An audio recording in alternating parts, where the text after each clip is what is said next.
दामाद की सास पार्ट 2। अब तक आपने सुना कि कावेरी जी अपनी तीनों बेटियों ईशा, मोहिनी और सुहाना की शादी 3 घर जमाई लड़कों के साथ करवा देती है। उन्हें लगता है कि ये लड़के शायद घर का कामकाज संभाल लेंगे, लेकिन उनके तीनों घर जमाई बहुत आलसी थे। वो नौकरी भी नहीं करते थे और बाहर का काम भी नहीं। कावेरी जी ने अपनी बेटियों से कहा कि वो प्रेगनेंसी का बहाना बनाकर अपने पतियों को सबक सिखाए। अब सुनिए आगे। मम्मी, आपने जैसा कहा था हमने वैसा ही किया, लेकिन देखिए ना, विवेक का हाल तो वैसा का वैसा ही है। घर में ना सुबह का नाश्ता बनता है और ना खाना। नौकरी पर जाने की बात करूं तो खाने को दौड़ते हैं मुझे। हाँ मम्मी, मैंने भी सुमित को कितनी बार कहा कि अगर नौकरी नहीं करनी तो कोई छोटी सी दुकान ही खोल लो। घर का खर्चा कैसे चलेगा? देखो दोपहर के 12 बजने आए और जनाब अभी तक सो रहे हैं। हाँ मम्मी, ईशा और सुहाना ठीक कहती हैं। अविनाश का भी यही हाल है। जब मैंने अपनी प्रेगनेंसी के बारे में कहा तो मुझसे कहने लगा, अरे दूसरी लड़कियां तो 9-9 महीने तक नौकरी करती है, बस डिलीवरी के टाइम छुट्टी लेती है। मोहिनी, तुम भी नौकरी करो। अब मुझे कहाँ नौकरी मिलेगी? मम्मी बताओ अब मैं क्या करूँ? हे भगवान, क्या सोचकर घर जमाई दामाद लाई थी मैं कि मेरी बेटियां मेरे पास रहेंगी और खुश रहेंगी, लेकिन इन आलसी दामादों ने तो हमारी जिंदगी को भी प्रॉब्लम में डाल दिया है। मैं तो कहती हूँ मम्मी, हम लोग वापस अपनी जॉब पर जाना शुरू कर देते हैं। बता देते हैं इन लोगों को कि हमने प्रेगनेंसी का बहाना किया है। नहीं नहीं बेटा, ऐसी गलती भी मत करना। अगर तुमने ऐसा किया तो इन तीनों की आदत और ख़राब हो जाएगी। अरे आज नहीं तो कल कभी तो तुम प्रेग्नेंट होगी, तब वापस यही प्रॉब्लम आएगी। तब क्या करोगी तुम तीनों? हाँ मम्मी, आपकी बात तो बिल्कुल सही है। इन लोगों को तो सुधारना ही पड़ेगा। लेकिन कैसे? अपने बच्चों के आने की खबर सुनकर भी इन लोगों पर कोई असर नहीं हो रहा। पैसे कमाने के लिए घर से बाहर निकलना ही नहीं चाहते ये तीनों।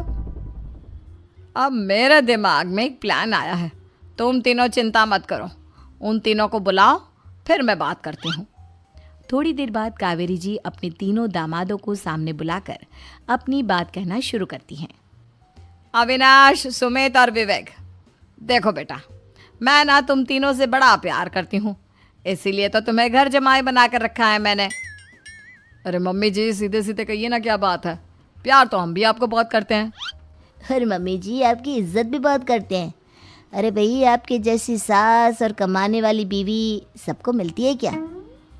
हाँ मम्मी, विवेक और सुमित ठीक कह रहे हैं। आपकी बेटी से शादी करके मेरी तो ज़िंदगी ही अच्छी हो गई है। जानती हूँ मैं, और ये भी जानती हूँ कि तुम तीनों अपने अपनी बीवियों से बहुत प्यार करते हो। बेटा, बात ऐसी है कि हमारे कुल गुरु ने कहा है कि प्रेग्नेंट होने के बाद मेरी तीनों बेटियां शुरू के 4 महीने हमारे गांव में जाकर रहेगी, जहां मेरे चाचा जी रहते हैं। अरे लेकिन क्यों मम्मी, गांव में जाकर रहने की क्या ज़रूरत है इन तीनों को? वो क्या है ना बेटा, हमारे परिवार को एक श्राप है। अगर मेरी बेटियों ने यहाँ पर बच्चा पैदा करने की कोशिश की तो उनके बच्चों को कुछ भी हो सकता है। इसलिए अब से लेकर 4 महीने पूरे होने तक इन्हें गांव वाले घर में रहना पड़ेगा। हाँ तो इसमें प्रॉब्लम क्या है मम्मी जी? हम भी वहाँ जाकर रहेंगे, पिकनिक मनाएंगे। अरे भाई, बीवी जहाँ हम भी वहाँ। हाँ यार, आइडिया तो बहुत अच्छा है। शहर की ज़िंदगी में रह रहकर परेशान हो चुके हैं, अब कुछ दिन गांव में बिताएंगे। तुम लोग समझने की कोशिश क्यों नहीं करते? तुम में से कोई भी वहाँ नहीं जा सकता, और मैं यहाँ रहूँगी ना तुम तीनों के साथ। 4 महीने की तो बात है, उसके बाद ये तीनों ही लौट कर आ जाएंगी। ठीक है मम्मी जी, अब हमारे बच्चों का सवाल है तो ये तो करना ही पड़ेगा। कावेरी अपनी तीनों बेटियों को कुछ दिन के लिए घर से बाहर कहीं दूसरे शहर में रहने के लिए भेज देती है। कुछ दिनों के बाद, अरे मम्मी जी, बहुत दिन से पिज्ज़ा नहीं खाया, मंगवाइए ना। क्या बताऊं बेटा, पहले तो बेटियां खर्चा दे देती थी क्योंकि उनकी नौकरी थी, लेकिन अब तो मेरे पास पैसे ही नहीं बचे। थोड़े बहुत पैसे हैं जो बच्चों की डिलीवरी में काम आएंगे। लेकिन मम्मी जी, आपकी बेटियों को वापस आने में तो अभी बहुत वक्त बाकी है। वही सोच सोच कर परेशान हो रही हूँ। सोच रही हूँ कल से दूध भी बंद करवा देती हूँ। अब दूध वाले को देने के लिए पैसे भी तो नहीं है ना। अरे नहीं नहीं मम्मी जी, अगर दूध भी बंद करवा दोगी तो मुझे चाय कहाँ से मिलेगी? और चाय के बिना मैं तो मर ही जाऊंगा। क्या करूं बेटा, इसके अलावा हमारे पास कोई ऑप्शन नहीं है। मेरे पास पैसे ही नहीं बचे। इस तरह कावेरी जी धीरे धीरे अपने तीनों दामादों को पैसे देना बंद कर देती हैं और घर में खाने पीने की चीजें लाना भी बंद कर देती है। अब वो तीनों बुरी तरह से परेशान होने लगे थे और इसलिए एक दिन तीनों प्लान करके घर से बाहर निकलते हैं और बाजार में जाने के बाद, यार अच्छा खाना खाए हुए कितने दिन हो गए, पता नहीं कब अच्छा खाना मिलेगा। हमारी बीवियों के जाने के बाद तो हमारी हालत भिखारियों जैसी हो गई है यार। कुछ भी हो, मुझे तो आज पिज्ज़ा खाना ही खाना है। जेब में 1 रुपया नहीं है और पिज्ज़ा खाएगा, कहाँ से आएंगे पैसे? अरे देख वहाँ सामने बोर्ड पर क्या लिखा हुआ है, कंप्यूटर पर काम करने के लिए एक आदमी की आवश्यकता है। भाई मैं तो जा रहा हूँ, काम करूँगा और शाम तक पैसे लाकर आराम से पिज्ज़ा खाऊंगा। जा जा, तुझे कोई काम नहीं देने वाला, हम तो घर जा रहे हैं। चल भाई सुमित। सुमित और अविनाश वहाँ से चले जाते हैं और विवेक उस कंप्यूटर शॉप पर सारा दिन काम करके 5,000 रुपये कमा कर घर लौट कर आता है और अपने खाने के लिए अच्छी अच्छी चीज़ें भी लेकर आता है। ये देखकर विवेक और सुमित के दिल में भी कुछ पैसे कमाने की इच्छा जागती है। अरे सुबह सुबह कहाँ चल दिए तुम?